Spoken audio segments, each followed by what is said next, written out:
Hello everyone. The solve this week was pretty straightforward. I decided to go for white cross, and I started with green front, yellow top.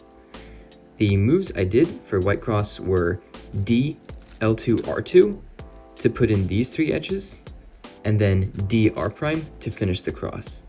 This was pretty simple and straightforward, nothing really fancy. I didn't plan any X crosses, and unfortunately I didn't even look ahead to first pair in this solve. After this, the first thing I saw was the red-blue pair.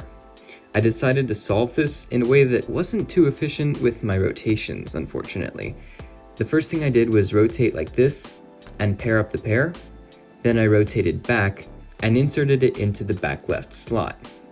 Now, it's good that I was inserting into the back, but I had to use 2 rotations to do so. Maybe this wasn't the best choice of first pair. We'll take a look at that at the end of the reconstruction. The second thing I chose to do also involved a rotation. I rotated like this and decided to pair up the blue-orange. I did so like that, U2, and then an insertion. In retrospect, I think that this pair was the easier one to see for third pair because it had been together basically the whole solve and I had just been ignoring it, but I didn't end up going for that one, and instead I did the red-green for my third pair. And I did so like this. Now that was actually pretty nice because it set up that pair that used to be flipped and it flipped it back, so now it's solved and I basically got a free pair. I'll say it was intentional, but no, that was just a happy accident. For the last pair, I rotated once again and did an insertion. Olol and Pilo, once again, pretty standard. Like that, and then I got an A-perm.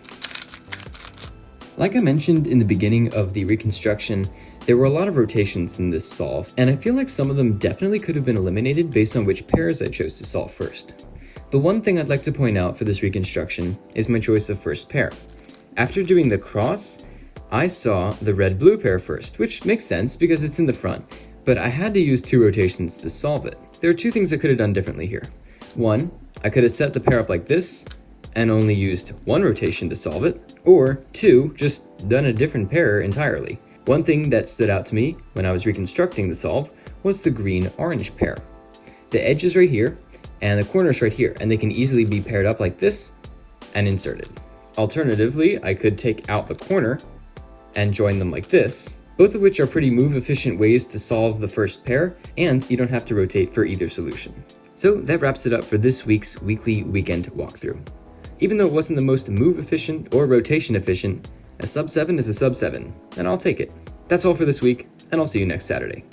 Thanks for watching.